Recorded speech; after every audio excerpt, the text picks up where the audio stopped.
Hey everyone, welcome back and happy, well, Monday. My God, I don't even know why I blinked on that. Guys, I am so happy that we are feeling better. There is so much to talk about. We have, it seems like a lot of just internal drama that's going on with some of our Bravo couples and things that are being settled. So I want to break all this shit down.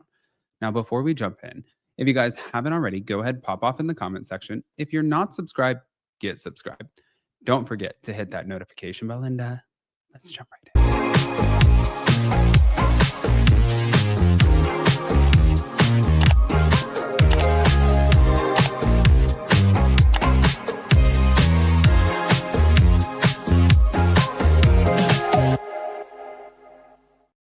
All right, guys. So, in honor of the Real Housewives of Salt Lake City premiering tomorrow night, we have to talk about this. Whitney Rose shared that her and her husband just tried to launch a business together, but it failed. She said it was a devastating misstep. Now, the specific venture, it wasn't named, but earlier in the year, Wild Rose Beauty, which was one of her companies, it was rebranded. I think it was rebranded 2 or 3 times and slated to be sold exclusively by Soul People, which I don't believe that she's associated with. But she later indicated, yeah, she's no longer a part of Soul People. And that Wild Rose Beauty was not done. So what does that mean? I mean, like 3, 4 rebrands for the same company, it's not like it hasn't been done, but I don't know about that. Like 1 or 2, okay. 3 or 4, eh. But regarding Whitney and Justin's marriage, she said that they're doing okay. They're working through things and they're still married. And she expressed that while filming season 6, there are moments that she worries about and seeing things edited that she'd rather not relive. But Whitney said that the season may not be her like best, but it might be her most authentic yet. And sharing what's really going on is hard, but it's cathartic. So it's coming out tomorrow. We're going to be covering it. I was just talking about this on Hot Messy Topics, and people were like, oh my God, Adam, like you hate Whitney. I don't hate Whitney. There's like 3 people in this world that I hate. And that's such a strong word. And you guys wouldn't know any one of them because they're way, way, way, way, way far in the past. I don't hate Whitney. I think I don't agree with a lot of things about Whitney. And I'm not a fan of Whitney's, and I'm not a friend of Whitney's.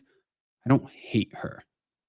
And also, I don't wish anybody's business to go belly up. Like, I believe in karma. I understand the universe. What you put out is what you get back. I'm not out here trying to take on that negative karma and that negative energy. Like, no thanks. That ain't happening. But moving on. Do you guys remember Mike Shouhed and that whole Paulina Ben-Cohen, that nasty video where he's like dragging her across the floor? Apparently, they've reached a settlement in the assault lawsuits that she filed against him. So the lawsuit was dismissed by December 9th. Once all terms, it will be dismissed once all terms of the settlement are fulfilled. But the settlement was reached just days before the trial date. So his attorney, Scheana, expressed being pretty satisfied that they could resolve the final piece and move past the events. But the case, the video evidence of the alleged abuse, which I'm interested in why we're even using alleged, you could see it. One instance, he pulled Paulina by her hair and he dragged her to the ground. And after this whole altercation, she's alleging that he retrieved a firearm and the police were called and he was arrested. So Paulina's legal complaint included screenshots of altercations in the closet and playroom.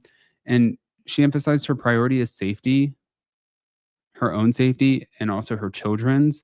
And the abuse allegations, those included like verbal insults, names like piece of shit, you WHRE, as well as the physical abuse.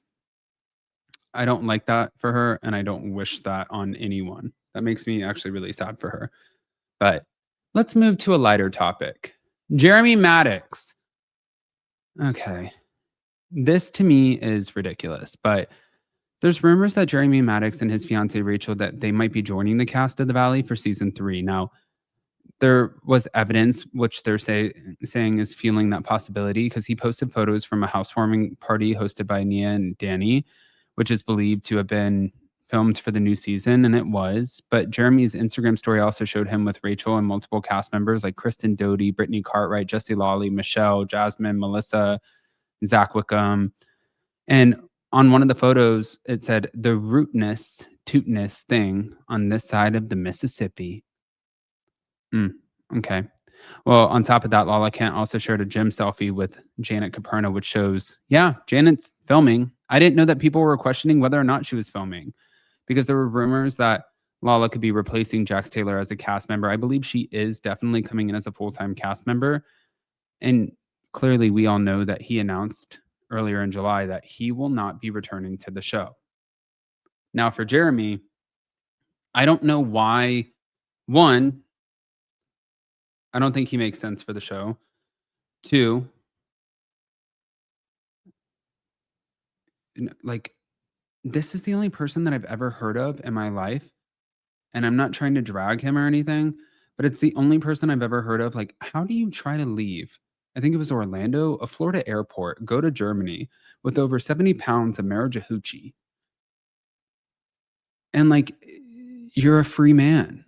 Do you know there's like people out there who have had like a gram of that and they're sitting behind bars for like 10 years? I have no idea how that happened. And listen, I don't want you to be in jail. I don't want you to be in prison. Sounds like you're privileged as hell and you've gotten some pretty great little like getaway moments. I think that's good. I think we're good on Jeremy Madix, in my opinion. But speaking of a Madix, Scheana wanted to talk about Ariana, saying that she misses her friendship, but then she also wanted to talk about this. I was sitting down to watch an episode of Real Housewives of New Jersey with him. Were you really? I swear to God. It was Easter, and we had just gotten home from a great day with my family. And we sit down on the couch to watch our weekly Housewives, get our Jersey fix. And right before I hit play, he was like, hold on, I need to talk to you about something. And I'm just like, okay. And he looked serious, but then also I'm like, as he starts saying the words to me, I'm like, what kind of up joke is this? Like, this isn't funny. And I'm so confused because I'm just like, is there a hidden camera? Like, I don't get what you're trying to do here. But then I definitely saw it in his eyes and I knew he was telling me the truth. And I just froze. Like, I was in shock. I was pissed. I was devastated. I didn't know what to do. So I slapped him across his face. As you should. Yeah, that was deserved. Ironically, I was sitting down. I mean, listen, I think that when you're watching any person on Bravo, TV, or any of your friends, we're not always going to agree on everything. I think that that applies to me and Scheana as well. Like, I'm sure we haven't agreed on everything. But what I can understand is that had to have been incredibly painful. Do I understand why she wrote about it? No, but it's her memoir. So she explained that. That's why she wrote about it. But would I wish that on anybody? Abso-fucking-lutely not. So I want to hear what you guys think. Guys, pop off in the comment section. Smash the like button. Show some love. And we'll see you in a little bit. Love you guys.